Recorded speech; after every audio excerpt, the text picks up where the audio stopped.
अस्सलाम वालेकुम। आज हम घर पर क्रिस्पी क्रंची फ्रेंच फ्राइज़ बनाएंगे, वो भी आलू को बग़ैर उबाले और बग़ैर फ्रीज़ किए। और इसको बनाने के लिए हमें किसी किस्म के भी फ्लोर की ज़रूरत नहीं है, बस आलू को काटना है और फ्राई करना है। और इसको बनाने में बहुत कम मेहनत लगेगी। क्रिस्पी क्रंची फ्रेंच फ्राइज़ की आवाज़ सुने। इनको बनाने के लिए, फ़्राइज़ बनाने के लिए मैंने यहाँ पर 4 आलू लिए हैं। ये वही आलू हैं जो घर पर हमारे हर वक्त मौजूद होते हैं। फ़्राइज़ बनाने के लिए वैसे तो मार्केट में स्पेशल आलू मिलते हैं, लेकिन ये आलू हर वक्त घर पर दस्तयाब नहीं होते हैं, इसलिए मैंने घर पर मौजूद आलूओं से फ़्राइज़ तैयार किए हैं। बस इनको इस तरह से पीलर से छील लें और फिर मैं आपको दिखाऊंगी कि मैंने इनको किस तरह से काटा है। देखिए, तमाम आलू छिल चुके हैं। अब इनको ज़रा खूबसूरत शेप देने के लिए, ताकि ये अच्छे लगें, थोड़े से इनके किनारों को काट लिया है और इस तरह से इनका साइज़ भी इक्वल हो जाएगा।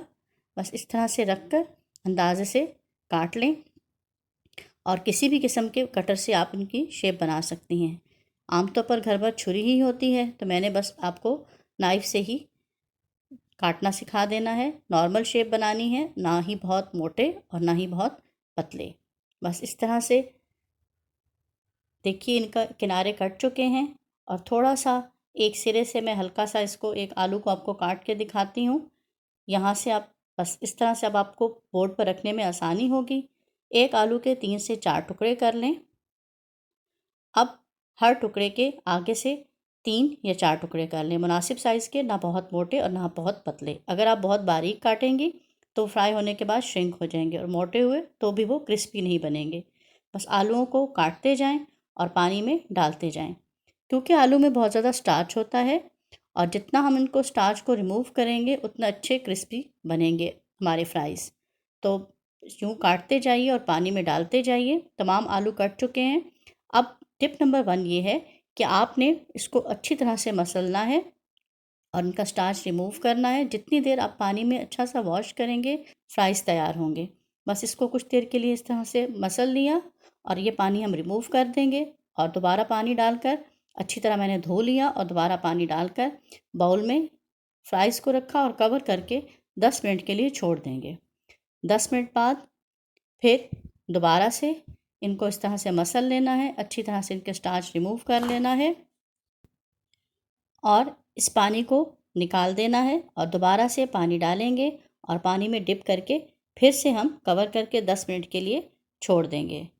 इसी तरह 10 मिनट ये पड़े रहेंगे, और 10 मिनट बाद फिर इस पानी को पहले मसल लेना है फ्राइज़ को, और फिर पानी से निकाल देना है। मैंने छलनी में फ्राइज़ को निकाल दिया है और इनको अब ड्राई होने के लिए कुछ देर के लिए रख देंगे। चाहे तो आप पंखे के नीचे रख दें, या चाहे तो इस तरह टिश्यू टॉवल से आप साफ़ कर सकते हैं। ऑयल को मैंने पैन में डाला है। अभी ऑयल सिर्फ चूल्हा मैंने जलाया है। ऑयल सिर्फ बबल्स बनना शुरू हुए हैं। देखिए, ये टिप नंबर 2 है कि जैसे ही बबल्स बनना शुरू हों तो आपने फ्राइज़ पैन में डाल देने हैं। ऑयल को भी ज़्यादा गर्म नहीं किया है। अब फ्राइज़ डालने के बाद मैंने मीडियम हीट कर दी थी। अब मीडियम हीट पर आलू पक रहे हैं, आलू गल भी जाएंगे फ़ौरन, और इस तरह से ये बॉयल भी आ जाएगा इस ऑयल में। जैसे ही बॉयल आएगा, बस सिर्फ 7 से 8 मिनट में आलू हमारे हाफ़ डन हो जाएंगे। हमें चूँकि इनको 2 दफ़ा फ्राई करना है, इसलिए मैं हाफ़ डन करके इनको निकाल लूँगी ऑयल से और चूल्हा बंद कर दूँगी। बस देखिए, आलू हमारे हाफ़ डन हो चुके हैं। इनको टिप नंबर 3 के मुताबिक डालना है छलनी में। इनको किसी टिश्यू पर या टॉवल पर नहीं निकालना है, बल्कि डायरेक्ट छलनी में निकालेंगे। अगर आप टिश्यू पर निकालेंगे तो आलू हमारे सॉफ्ट हो जाएंगे, इसलिए मैंने इनको छलनी में निकाला है और कुछ देर इनको ठंडा होने के लिए रख देंगे और चूल्हा मैं बंद कर दूंगी। इस तरह अगर आपको और फ्राइज़ तैयार करने हैं तो दूसरा बैच भी आप तैयार कर सकते हैं। छलनी में मैंने आलू निकाले हैं और इनको थोड़ा सा इस तरह फैला दिया है। एक तो ऑयल रिमूव हो जाएगा और दूसरा ये ज़रा जल्दी ठंडे हो जाएंगे। अब रीफ्राई करने के लिए, यानी दोबारा फ्राई करने के लिए, टिप नंबर 4 के मुताबिक ऑयल को बहुत ज़्यादा गर्म होना चाहिए। इसलिए ऑयल जब बहुत गर्म हो चुका है तो मैंने अब फ्राइज़ को ऑयल में रीफ्राई करना है। मुसलसल चम्मच हिलाते रहेंगे और जो फ्राइज़ हैं उनको गोल्डन फ्राई करना है। अगर आपको वीडियो अभी तक पसंद आई है तो अभी से वीडियो को लाइक कर दीजिए, चैनल को सब्सक्राइब करते हुए साथ में बेल को ज़रूर प्रेस कीजिएगा।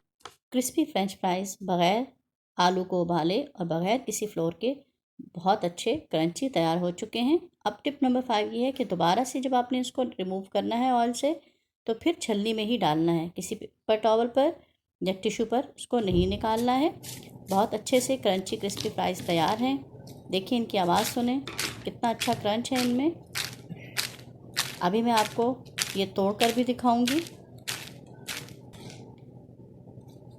उम्मीद है वीडियो आपको पसंद आई होगी। अभी से इसको लाइक कर दीजिए और अपने फ्रेंड्स और फैमिली मेम्बर्स तक इतनी आसान रेसिपी को ज़रूर शेयर कीजिएगा। देखिए कितना अच्छा मैंने आपको तोड़ कर भी दिखाया है, कितना क्रिस्पी है। बस तो इसको चाट मसाला से आप सर्व कर सकते हैं, साथ में केचप डाल सकते हैं और इन्जॉय कीजिए। लेकिन चैनल को सब्सक्राइब करें, वीडियो को लाइक और शेयर ज़रूर करें। अल्लाह हाफ़िज़।